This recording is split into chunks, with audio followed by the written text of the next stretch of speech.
दोस्तों नमस्कार, ये है मार्गदर्शन फॉर सिविल सर्विसेज। मैं अनुराग चौधरी। दोस्तों आज की वीडियो में आप पढ़ेंगे समसामयिक घटना चक्र द्वारा प्रकाशित जीएस पॉइंटर के आर्थिक एवं सामाजिक विकास का भाग 1, जिसमें आप भारतीय अर्थव्यवस्था तथा आर्थिक एवं सामाजिक विकास से संबंधित महत्वपूर्ण प्रश्नों को पढ़ेंगे। दोस्तों आज की वीडियो में आप आर्थिक विकास खंड में राष्ट्रीय आय और आर्थिक विकास, सतत आर्थिक विकास तथा कृषि और उससे संबद्ध क्षेत्रों से संबंधित महत्वपूर्ण प्रश्नों को पढ़ेंगे। ये वीडियो सिविल सेवा परीक्षा, विभिन्न राज्यों की राज्य सेवा परीक्षा जैसे UP PCS, Bihar PCS, MP PCS, Rajasthan PCS के साथ बैंक, एसएससी, रेलवे आदि के लिए बहुत ही उपयोगी तथा महत्वपूर्ण है। इसमें उन प्रश्नों को शामिल किया गया है जो आगामी परीक्षाओं के लिए अति संभावित हैं। तो आइए शुरू करते हैं आज का वीडियो, आर्थिक एवं सामाजिक विकास का भाग 1। दोस्तों आज की वीडियो का जो पहला प्रश्न है वो राष्ट्रीय आय और आर्थिक विकास से है। तो आइए देखते हैं, किसी देश की आर्थिक समृद्धि का सबसे उपयुक्त मानदंड क्या होता है? तो किसी भी देश की आर्थिक समृद्धि का सबसे उपयुक्त मानदंड होता है प्रति व्यक्ति वास्तविक आय। किसी देश में जीवन स्तर प्रतिबिंबित होता है तो ये प्रति व्यक्ति आय से, और सकल राष्ट्रीय उत्पाद यानी जीएनपी होता है। तो दोस्तों सकल राष्ट्रीय उत्पाद या ग्रास नेशनल प्रोडक्ट जो होता है वो राष्ट्रीय उत्पाद का मूल्य मापन होता है। अगला प्रश्न है, किसी दी गई अवधि के लिए एक देश की राष्ट्रीय आय। तो किसी दी गई अवधि के लिए एक देश की राष्ट्रीय आय जो होती है वो किसी अर्थव्यवस्था में एक विशेष समय अवधि में उत्पादित अंतिम वस्तुओं और सेवाओं के मौद्रिक मूल्य के बराबर होती है। अगला प्रश्न देखते हैं, कथन और कारण से संबंधित है। तो कथन है आपका, आर्थिक विकास के लिए एक बहुआयामी उपागम की आवश्यकता होती है। कारण है कि वर्तमान भारत सरकार मुख्यतः सूक्ष्म आर्थिक विषयों पर ध्यान केंद्रित कर रही है। तो दोस्तों ए सही है लेकिन आर गलत है। मिश्रित अर्थव्यवस्था का अर्थ क्या होता है? तो दोस्तों मिक्स इकॉनमी या मिश्रित अर्थव्यवस्था का अर्थ होता है जहां राष्ट्रीय अर्थव्यवस्था में सार्वजनिक क्षेत्र के साथ साथ निजी क्षेत्र भी विद्यमान हो। ऐसी अर्थव्यवस्था को मिक्स्ड इकॉनमी या मिश्रित अर्थव्यवस्था कहा जाता है। भारतीय अर्थव्यवस्था का प्रमुख लक्षण क्या है? तो भारतीय अर्थव्यवस्था का प्रमुख लक्षण मिश्रित अर्थव्यवस्था है, क्योंकि यहाँ पर सार्वजनिक क्षेत्र के साथ साथ निजी क्षेत्र भी विद्यमान है। अगला प्रश्न है, भारत में नियोजित अर्थव्यवस्था किस पर आधारित है? तो भारत में जो नियोजित अर्थव्यवस्था यानी प्लान्ड इकॉनमी है ये मिश्रित अर्थव्यवस्था पर आधारित है। अगला प्रश्न है, यह सत्य होगा कि भारत को परिभाषित किया जाए। तो भारत को आर्थिक रूप में दोस्तों एक श्रम आधिक्य वाली अर्थव्यवस्था के रूप में परिभाषित किया जा सकता है। भारतीय अर्थव्यवस्था की विशेषता क्या है? तो कृषि की प्रधानता, न्यून प्रति व्यक्ति आय और बृहद बेरोजगारी, ये 3 विशेषताएं जो हैं वो भारतीय अर्थव्यवस्था की महत्वपूर्ण विशेषताओं में शामिल हैं। अगला प्रश्न है, देश की वृद्धि में अनार्थिक तत्व क्या होते हैं? तो देश की वृद्धि में अनार्थिक तत्व जो हैं वो हैं सामाजिक घटक, धार्मिक घटक, राजनीतिक घटक, अंतर्राष्ट्रीय और वैज्ञानिक घटक। दोस्तों ऐसे तत्व जो जिनका संबंध आर्थिक क्रियाविधियों या आर्थिक क्रियाकलापों से नहीं होता है उन्हें अनार्थिक तत्व कहा जाता है, और इसमें मुख्य रूप से सामाजिक, आर्थिक, राजनीतिक, अंतर्राष्ट्रीय और वैज्ञानिक घटक शामिल होते हैं। दोस्तों 1951-52 से लेकर 2015-16 की अवधि में स्थिर कीमतों पर भारत की प्रति व्यक्ति आय यानी पर कैपिटा इनकम की वृद्धि दर सर्वाधिक किस वर्ष में रही है? तो स्वतंत्रता के समय से लेकर जब से हमारा प्लानिंग शुरू हुआ 1951-52 से लेकर 2015-16 की अवधि में स्थिर कीमतों पर भारत की प्रति व्यक्ति आय की वृद्धि दर वर्ष 2007-08 में सर्वाधिक रही है।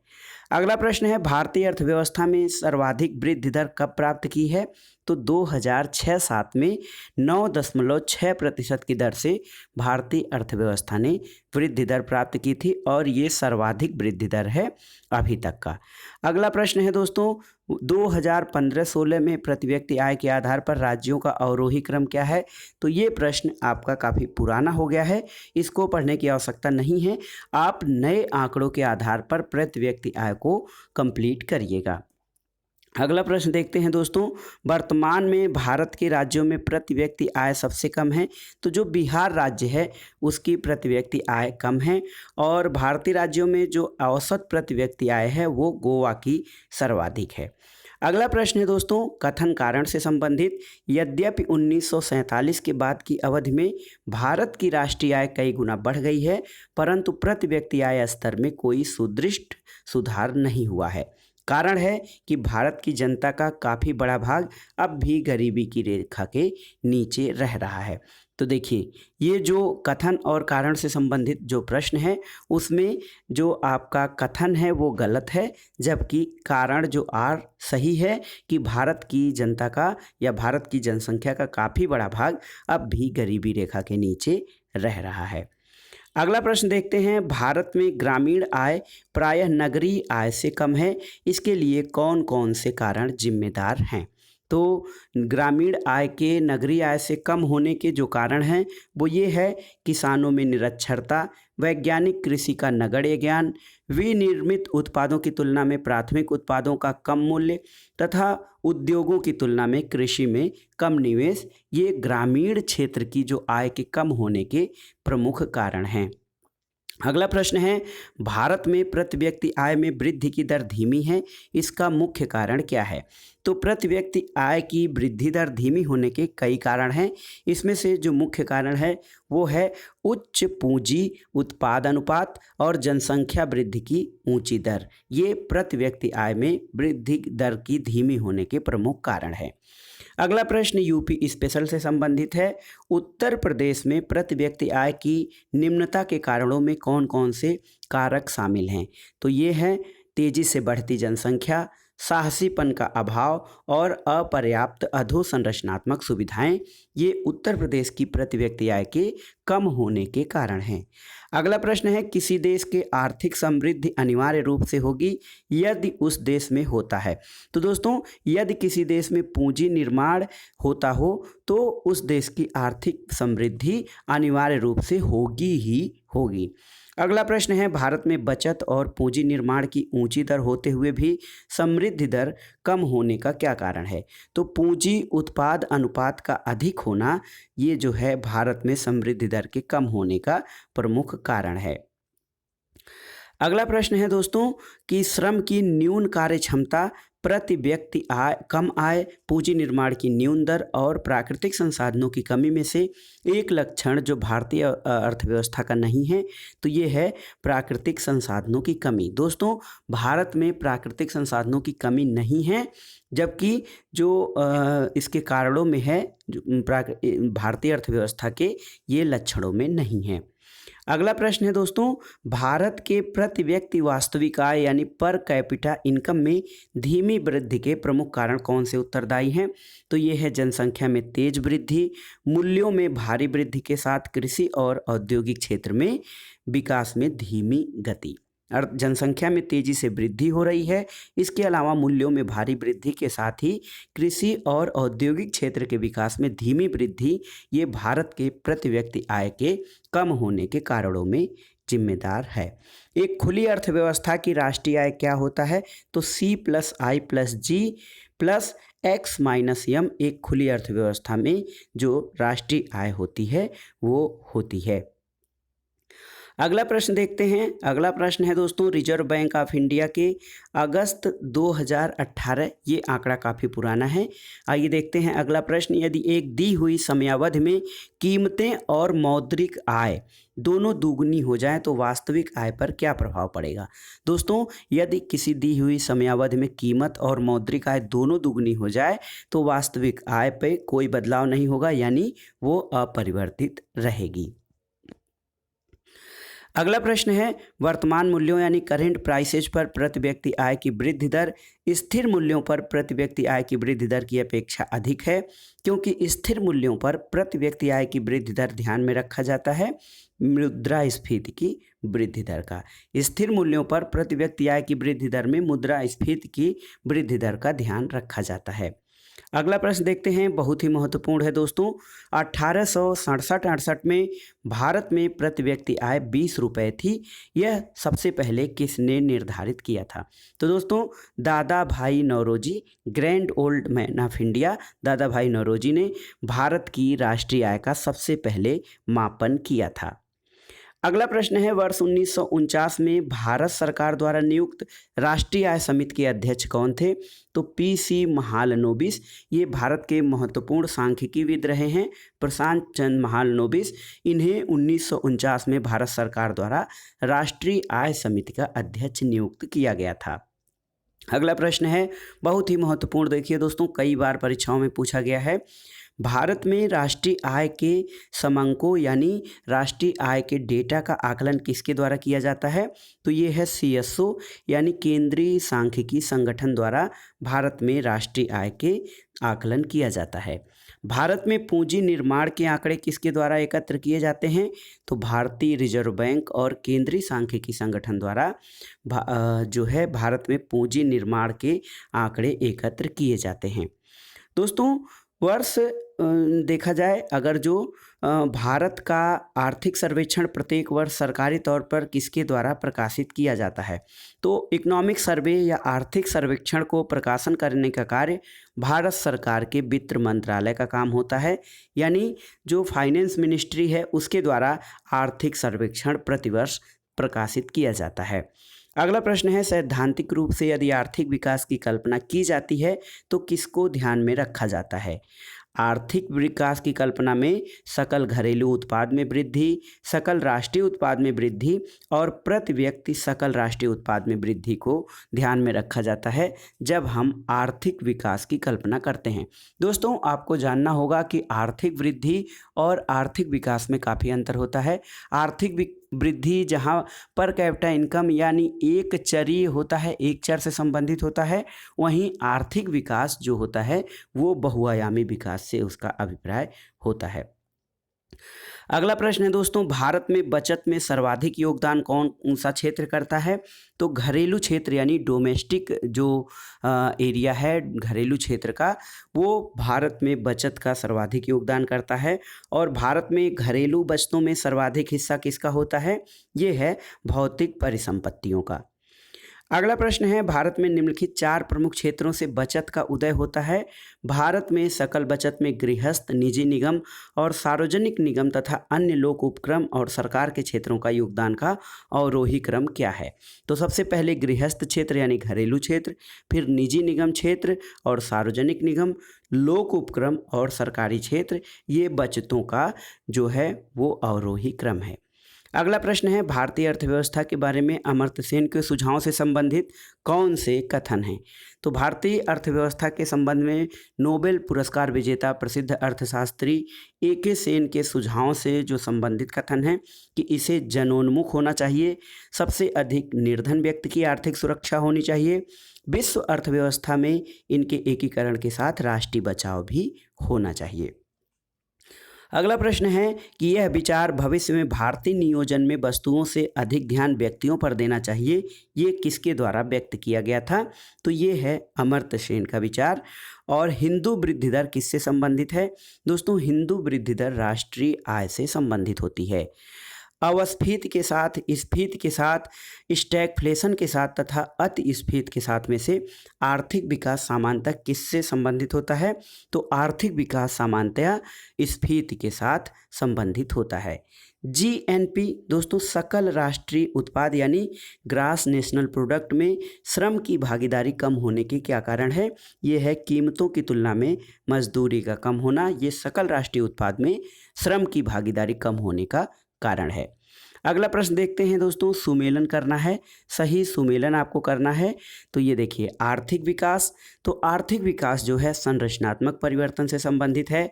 आर्थिक वृद्धि सकल घरेलू उत्पाद से, संपोषित या संपोषणी विकास ये पर्यावरण संरक्षण से संबंधित है और जीवन की गुणवत्ता स्वास्थ्य से संबंधित है। दोस्तों भारत की अर्थव्यवस्था किस श्रेणी में रखी जा सकती है? तो भारत की अर्थव्यवस्था विकासशील या डेवलपिंग इकोनॉमी के अंतर्गत रखी जाती है। दोस्तों देखिए, देश के तेल क्षेत्र, सार्वजनिक क्षेत्र न्यायिक प्रणाली का तथा शासकीय एवं सार्वजनिक संस्थाओं आदि के सुधारों में आर्थिक सुधारों के द्वितीय जनरेशन के सरकार द्वारा चिन्हित किए गए सुधारों का भाग कौन सा नहीं है? तो न्यायिक प्रणाली में सुधार जो है वो सरकार द्वारा द्वितीय श्रेणी के सुधारों में भाग नहीं है।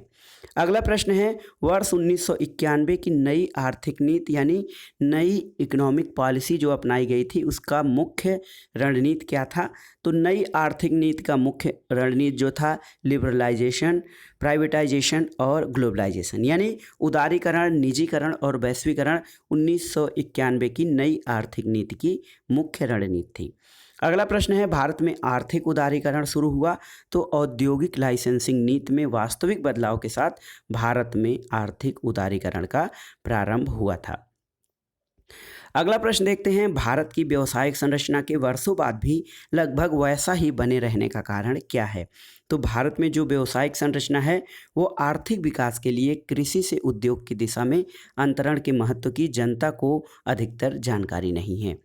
भारत में अपनाई गई नई आर्थिक नीति के दो घटकों स्थिरीकरण और संरचनात्मक समायोजन के विषय में सही कथन क्या है? तो संरचनात्मक समायोजन क्रमिक बहुपद प्रक्रम है जबकि स्थिरीकरण त्वरित अनुकूलन प्रक्रम है। अगला प्रश्न है, भारतीय अर्थव्यवस्था के उदारीकरण का अग्रदूत यानी पायनियर किसे कहा जाता है? डॉक्टर मनमोहन सिंह, जो कि भारत के वित्त मंत्री और प्रधानमंत्री भी रह चुके हैं। इनको भारतीय अर्थव्यवस्था के उदारीकरण का अग्रदूत माना जाता है। अब आइए देखते हैं सतत आर्थिक विकास से संबंधित महत्वपूर्ण प्रश्नों को। दोस्तों, धाड़ी विकास भावी पीढ़ियों की अपनी आवश्यकताओं को पूरा करने के सामर्थ्य से समझौता किए बगैर वर्तमान की आवश्यकताओं को पूरा करता है। इस परिप्रेक्ष्य में धाड़ी विकास का सिद्धांत स्वाभाविक रूप से किससे जुड़ा हुआ है? तो ये है धारणीय क्षमता के साथ। सतत विकास का आधार क्या है? तो इसका आधार पर्यावरणीय दृष्टिकोण है। और सतत आर्थिक विकास का अभिप्राय क्या होता है? वर्तमान पीढ़ी के विकास के साथ साथ भविष्य का भी आर्थिक विकास, ये सतत आर्थिक विकास का अभिप्राय होता है। अगला प्रश्न है, अस्थायी विकास अंतर पीढ़ीगत संवेदनशीलता की घटना है। दोस्तों, प्राकृतिक संसाधनों के उपयोग के संदर्भ में अस्थायी विकास अंतर पीढ़ीगत संवेदनशीलता की घटना है। अगला प्रश्न है, मानव पूंजी में बढ़ता हुआ विनियोग किसको अग्रसारित करता है? तो कुशलता में विकास को अग्रसारित करता है मानव पूंजी में बढ़ता हुआ विनियोग। समावेशी समृद्धि के लिए क्या चीज़ें आवश्यक हैं? तो दोस्तों, अधोसंरचनात्मक सुविधाएं, कृषि का पुनरुद्धार, शिक्षा और स्वास्थ्य जैसी सामाजिक सेवाओं की अधिकाधिक उपलब्धता समावेशी समृद्धि के लिए आवश्यक है। अगला प्रश्न है, राष्ट्रीय आय की ऊंची वृद्धि दर, ग्रामीण विकास, कृषि विकास और कृषकों को पर्याप्त साख में से समावेशित विकास को बढ़ाने की आशा नहीं की जा सकती है। तो राष्ट्रीय आय की ऊंची वृद्धि दर से। अगला प्रश्न है कि मूलतः समावेशी शासन के अंग कहे जा सकते हैं सभी जिलों में प्रभावी जिला योजना समितियां संगठित करना, जन स्वास्थ्य पर सरकारी व्यय में बढ़ोतरी करना और दोपहर का भोजन योजना का सशक्तिकरण करना, ये समावेशी शासन के अंग कहे जा सकते हैं। दोस्तों, समावेशी शासन से क्या तात्पर्य है? समाज के सभी वर्गों को समान रूप से शासन के द्वारा प्रदत्त सुविधाएं प्रदान करना समावेशी शासन का तात्पर्य होता है। अगला प्रश्न है, आर्थिक विकास से संबद्ध जनांकिकी संक्रमण की विशिष्ट अवस्थाओं का सही क्रम क्या है? तो उच्च मृत्यु दर के साथ उच्च जन्म दर, निम्न मृत्यु दर के साथ उच्च जन्म दर और निम्न मृत्यु दर के साथ निम्न जन्म दर जो है वो आर्थिक विकास से संबद्ध जनांकिकी संक्रमण की विशिष्ट अवस्थाओं का सही क्रम है। अब आइए देखते हैं कृषि और उससे संबद्ध क्षेत्रों से संबंधित महत्वपूर्ण प्रश्न। दोस्तों, भारत के सकल घरेलू उत्पाद में कृषि और उससे संबंधित क्षेत्रों का अंश कितना है? तो 17.4% यानी 17 से 18% के बीच है 2016-17 के आंकड़ों के अनुसार।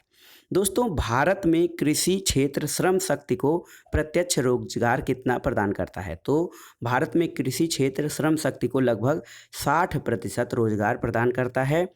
विशेष कृषि और ग्राम उद्योग योजना का मुख्य उद्देश्य क्या है? तो कृषि निर्यात को बढ़ावा देना विशेष कृषि और ग्राम उद्योग योजना का उद्देश्य है। उत्तर प्रदेश में सर्वाधिक प्रतिशत कर्मचारी किसमें विनियोजित हैं? कृषि क्षेत्र में। और भारत के श्रमिक बल में प्रायः अपने जीवन यापन के लिए वर्तमान में कृषि पर निर्भर कितने लोग हैं? तो लगभग 60% लोग भारत में वर्तमान में कृषि पर निर्भर हैं। अगला प्रश्न है, विकास का भारतीय मॉडल किसकी सुरक्षा करता है? तो व्यक्ति और राज्य दोनों के हितों की सुरक्षा करता है विकास का भारतीय मॉडल। आर्थिक नियोजन के युग के आरंभ से भारत के सकल राष्ट्रीय आय में कृषि क्षेत्र के हिस्से पर क्या प्रभाव पड़ रहा है? तो दोस्तों ये लगातार कम होता जा रहा है।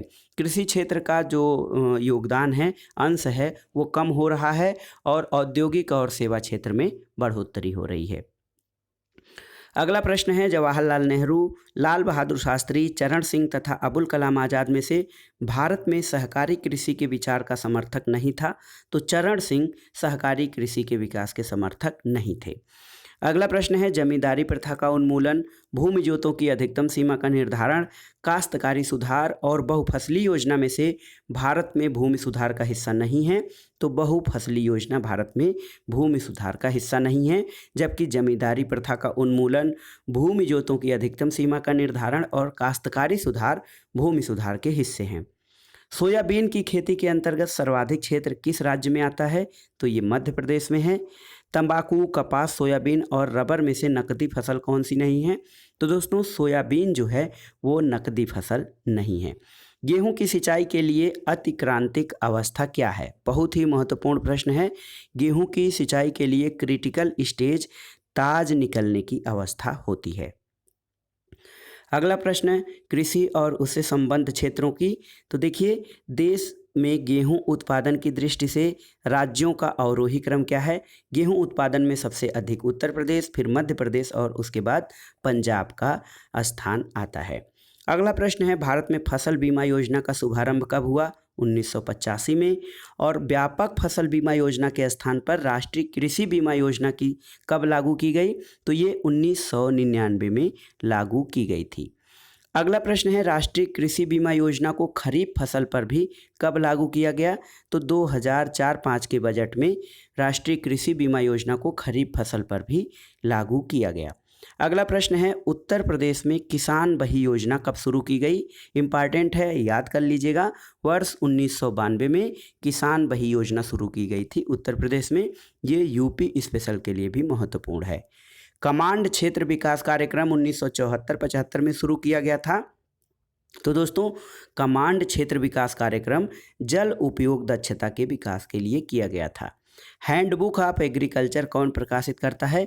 भारतीय कृषि अनुसंधान परिषद, ICAR जो है वो हैंडबुक ऑफ एग्रीकल्चर का प्रकाशन करता है। उत्तर प्रदेश कृषि अनुसंधान परिषद कहाँ पर स्थित है? तो उत्तर प्रदेश कृषि अनुसंधान परिषद लखनऊ में स्थित है। और देखिए 8वीं योजना के अंतर्गत योजना आयोग ने भारत को कृषि जलवायु कितने प्रदेशों में विभक्त किया था? तो उत्तर प्रदेश को 15 कृषि जलवायु प्रदेशों में विभक्त किया गया था। राष्ट्रीय हार्टिकल्चर मिशन कब आरंभ किया गया था? तो 5 मई 2005 से 10वीं पंचवर्षीय योजना में राष्ट्रीय हार्टिकल्चर मिशन का प्रारंभ किया गया था। दोस्तों राष्ट्रीय बागवानी मिशन का उद्देश्य क्या है? ये आपका अगला प्रश्न है। नेशनल हार्टिकल्चर मिशन जो है इसका उद्देश्य है बागवानी क्षेत्र में ऊंची समृद्धि प्राप्त करना, सस्यतर व्यवस्था करना और मानव संसाधन विकास करना। ये राष्ट्रीय बागवानी मिशन का उद्देश्य है। अगला प्रश्न है, 1 जुलाई 2001 से प्रारंभ कृषि श्रमिक सामाजिक सुरक्षा योजना क्या उपलब्ध कराती है? तो ये पेंशन और बीमा लाभ उपलब्ध कराती है कृषि श्रमिक सामाजिक सुरक्षा योजना। लघु कृषक विकास योजना कब प्रारंभ की गई? तो दोस्तों लघु कृषक विकास योजना 1971 में प्रारंभ की गई थी। और गन्ने की उचित और लाभप्रद कीमत यानी फेयर एंड जो रीजनेबल प्राइस होता है उसका अनुमोदन कौन करता है? तो गन्ने की उचित और लाभप्रद कीमतों का अनुमोदन आर्थिक मामलों की मंत्रिमंडलीय समिति करती है। याद रखिएगा, गन्ने के उचित और लाभप्रद कीमत का अनुमोदन जो है आर्थिक मामलों की मंत्रिमंडलीय समिति करती है। और अगला प्रश्न है जो है कृषि लागत और कीमत आयोग यानी CACP वर्तमान में कितने फसलों के मिनिमम सपोर्टिंग प्राइस यानी न्यूनतम समर्थन मूल्य की घोषणा करता है? तो ये कुल 23 फसलों के मूल्यों की घोषणा करता है। राष्ट्रीय खाद्य सुरक्षा मिशन का प्रारंभ किया गया था वर्ष 2007-8 में। राष्ट्रीय खाद्य सुरक्षा मिशन का प्रारंभ किया गया था। राष्ट्रीय खाद्य सुरक्षा मिशन का उद्देश्य क्या था दोस्तों? तो ये था धान, गेहूं और दलहन के उत्पादन में बढ़ोतरी करना, मृदा उत्पादकता और उर्वरता का संरक्षण, खेत के स्तर पर आर्थिक लाभ बढ़ाना ताकि किसानों को आत्मविश्वास पैदा हो सके। तो ये सब जो है राष्ट्रीय खाद्य सुरक्षा मिशन के जो हैं उद्देश्य थे। अगला प्रश्न देखते हैं, राष्ट्रीय खाद्य सुरक्षा मिशन के अंतर्गत कौन कौन सी फसलें शामिल की गई थीं? चावल, गेहूं, दलहन, मोटे अनाज और वाणिज्यिक फसलों को राष्ट्रीय खाद्य सुरक्षा मिशन के अंतर्गत शामिल किया गया था। भारत में राष्ट्रीय खाद्य सुरक्षा मिशन कब प्रभावी हुआ था? 2007-8 की रबी फसल से राष्ट्रीय खाद्य सुरक्षा मिशन प्रभावी हुआ था। अगला प्रश्न है दोस्तों, भारत में फसलों की बुआई के अंतर्गत शुद्ध क्षेत्रफल कितना है? तो याद रखिएगा 14 करोड़ हेक्टेयर यानी 14.01 करोड़ हेक्टेयर। याद ऐसे रख सकते हैं, 14 करोड़ हेक्टेयर जो है वो भारत में फसलों की बुआई के अंतर्गत शुद्ध क्षेत्रफल है। अगला प्रश्न है, कौन सी पंचवर्षीय योजना जिसमें कृषि में ऋणात्मक विकास प्रदर्शित किया? तो तीसरी पंचवर्षीय योजना में। और भारत की औसत फसल गहनता कितनी है? तो ये लगभग 139% है भारत में औसत फसल गहनता। अगला प्रश्न है दोस्तों, नीली क्रांति किससे संबंधित है? तो ब्लू रिवॉल्यूशन का संबंध मत्स्य उत्पादन से है।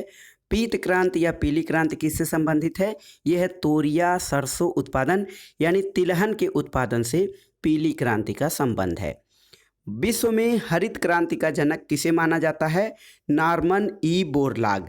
NE बोरलाग को विश्व में हरित क्रांति का जनक माना जाता है। और भारतीय हरित क्रांति की जन्मस्थली क्या है? पंतनगर। दोस्तों पंतनगर जो है ये उत्तराखंड में है, इसे भारतीय हरित क्रांति की जन्मस्थली माना जाता है। अगला प्रश्न है, सार्वजनिक वितरण प्रणाली से वितरित अनाज पर कीमत बढ़ाने का उद्देश्य क्या है? तो इस योजना में निहित उत्पादन का भार कम हो सके इसलिए अनाज की कीमतें बढ़ाई गई हैं। ऑपरेशन फ्लड का संबंध किससे है? दुग्ध उत्पादन से। और ऑपरेशन फ्लड 2, देखिए फ्लड का संबंध दुग्ध उत्पादन से है और ऑपरेशन फ्लड 2 का संबंध दुग्ध की आपूर्ति से है। अगला प्रश्न है, 1950 से 90 की अवधि में भारत में खाद्यान्नों का उत्पादन बढ़कर 3 गुने से अधिक हो गया है, फिर भी सही अर्थ में आत्मनिर्भरता जिसका तात्पर्य है भूख से मुक्ति नहीं प्राप्त की जा सकी है। इसके क्या कारण हैं?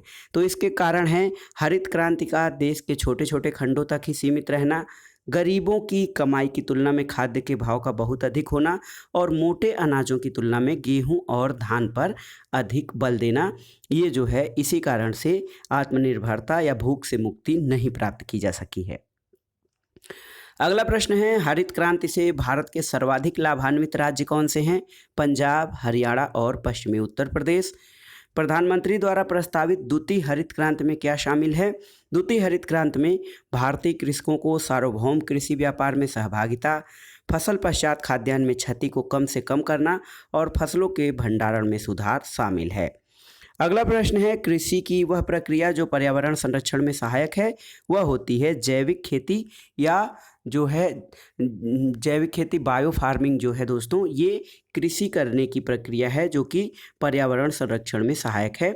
जैविक कृषि में जो है रासायनिक खाद और रासायनिक कीटनाशकों का प्रयोग नहीं किया जाता है जिसके कारण से भूमि की उर्वरता और उसकी गुणवत्ता बरकरार रहती है। अगला प्रश्न कथन कारण से है। कथन है भारत में खाद्यान्न उत्पाद में लगभग आत्मनिर्भरता प्राप्त हो गई है, ये सही है। और कारण है कि अब भारत थोक मात्रा में खाद्यान्न का आयात नहीं करता है। तो दोस्तों ए और आर दोनों सही है और आर ए की सही व्याख्या करता है। अगला प्रश्न है भारत में मुख्य कृषि पदार्थ आयात किस चीज़ का किया जाता है? तो खाद्य तेलों का। और निर्यात हेतु आम की पसंदीदा प्रजाति कौन सी है? तो अल्फांसो प्रजाति जो है वो एक्सपोर्ट के लिए आम की जो है प्रजाति है। भारतीय राष्ट्रीय कृषि सहकारी विपणन संघ यानी NAFED नाफेड से क्या संबंधित है? तो नाफेड कृषि विपणन से संबंधित है और कृषि राष्ट्रीय स्तर पर कृषि विपणन सहकारिताओं का शीर्ष संगठन नाफेड है। अगला प्रश्न है, गहन कन्दन संवर्धन के माध्यम से पोषण सुरक्षा पहल का उद्देश्य क्या है? तो ये है दोस्तों उन्नत उत्पादन और कटाई उपरांत प्रौद्योगिकियों को निर्देशित करना और समूह उपागम यानी क्लस्टर अप्रोच के साथ एकीकृत रीति से मूल्यवर्धन तकनीकों को निर्देशित करना। अगला है, भारत में कृषि उत्पादों के बाजार को विनियमित किया जाता है तो राज्यों द्वारा अधिनियमित कृषि उत्पाद विपणन समिति अधिनियम से। अगला प्रश्न है कि किसी फार्म के चल लागत पूंजी में बीज, उर्वरक, सिंचाई, जल तथा भूमि राजस्व में से शामिल क्या नहीं है? तो भूमि राजस्व किसी फार्म के चल लागत पूंजी में शामिल नहीं है। कृषि वित्त के प्रमुख सिद्धांत कौन से हैं? तो उद्देश्य, व्यक्ति और उत्पादकता, नियोजन तथा संगठन आदि कृषि वित्त के प्रमुख सिद्धांत हैं। भारत में कृषि वित्त के दो प्रमुख स्रोत कौन से हैं? तो दोस्तों भारत में कृषि वित्त के स्रोत हैं, दो वर्गों में इनको बांटा जा सकता है। संस्थागत स्रोत जिसमें सहकारी समितियां और बैंक आते हैं, व्यापारिक बैंक आते हैं तथा क्षेत्रीय ग्रामीण बैंक और सरकार आती है। इसके अलावा गैर संस्थागत स्रोत में महाजन, साहूकार, संबंधी रिश्तेदार, व्यापारी, जमींदार और अड़हतिये आदि शामिल होते हैं। अगला प्रश्न है दोस्तों, किसानों को उनकी अल्पावधि और दीर्घावधि आवश्यकताओं के लिए अनेक स्रोतों से ऋण प्रदान किया जाता है। किसानों को मिलने वाले ऋण के मुख्य स्रोतों में क्या शामिल है? तो प्राथमिक कृषि सहकारी समितियां, व्यावसायिक क्षेत्र, क्षेत्रीय ग्रामीण बैंक और गैर सरकारी उधारदाता, ये भारत में किसानों को मिलने वाले ऋण के प्रमुख स्रोतों में शामिल हैं। अगला प्रश्न है, दीर्घकालीन कृषि ऋण प्रदान किया जाता है तो भूमि विकास बैंक के द्वारा दीर्घकालीन कृषि ऋण प्रदान किया जाता है। और हाल के वर्षों में भारत में कृषि वित्त का सबसे बड़ा स्रोत कौन सा रहा है? तो ये है वाणिज्यिक बैंक, जो कि हाल में कृषि वित्त का प्रमुख स्रोत रहा है। अगला प्रश्न है, भारत में कृषि साख के संस्थागत स्रोत का घटता हुआ क्रम क्या है? तो कृषि साख में सबसे अधिक जो योगदान है वाणिज्यिक बैंकों का है, उसके बाद सहकारी बैंक, फिर लास्ट में क्षेत्रीय ग्रामीण बैंक का है। कृषि तथा संबंधित क्रियाओं के लिए सबसे कम संस्थागत साख प्रदान कौन करता है?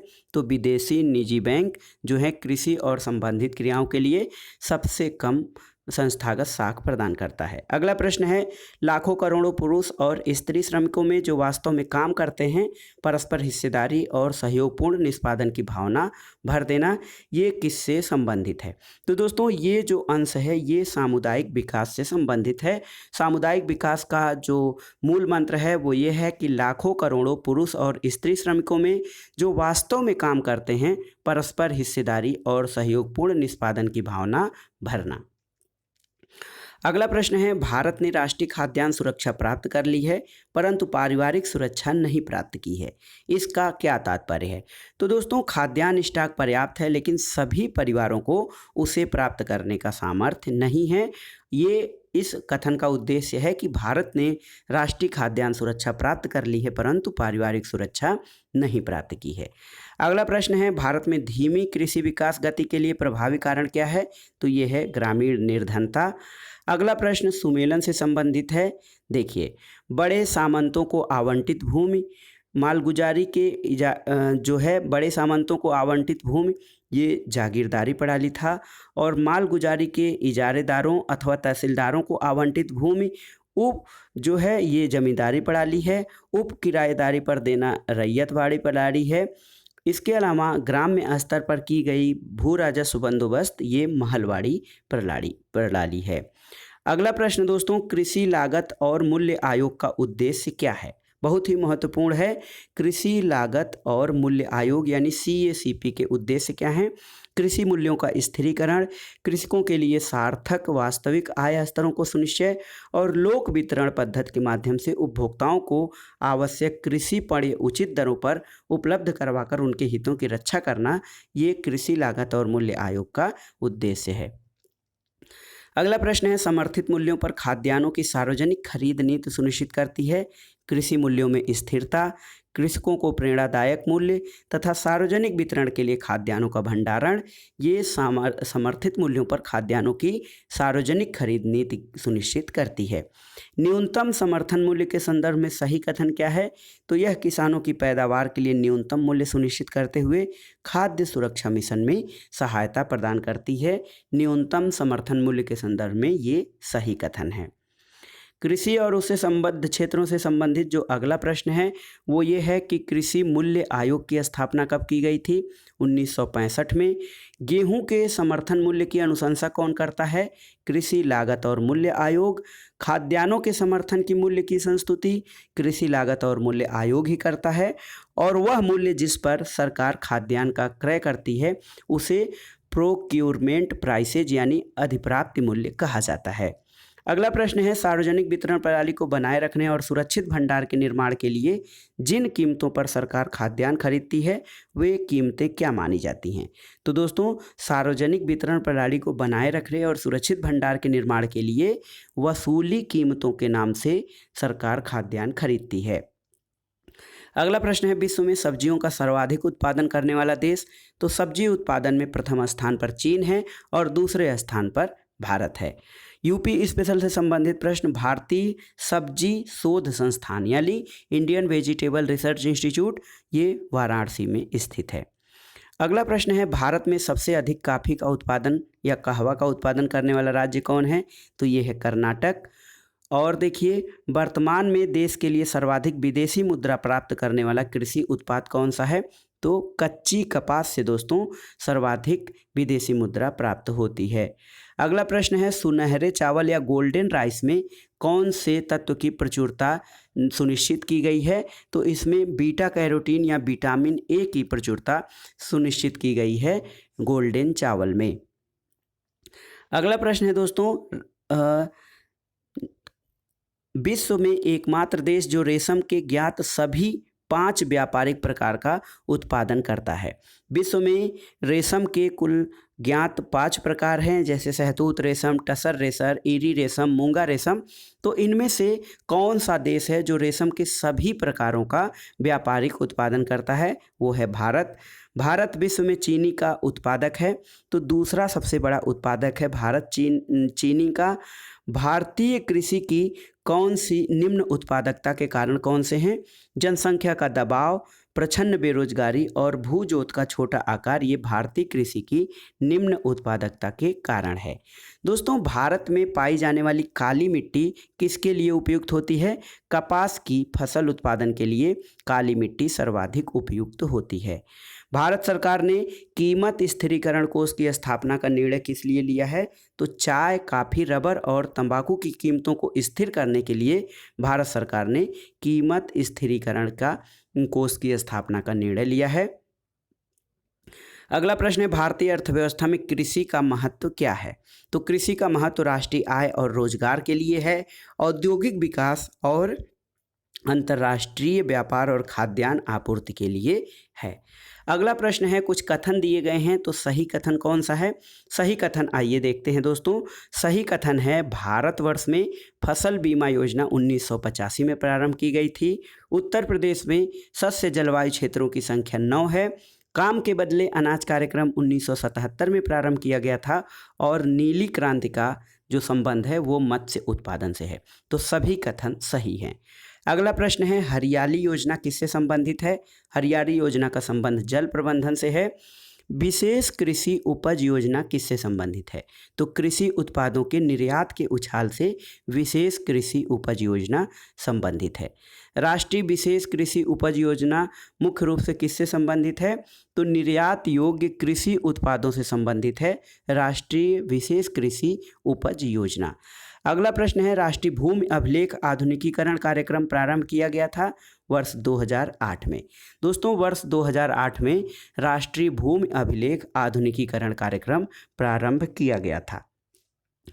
अगला प्रश्न है, भारत सरकार के कृषि और सहकारिता विभाग द्वारा रेन फेड एरिया डेवलपमेंट कार्यक्रम कब प्रारंभ किया गया था?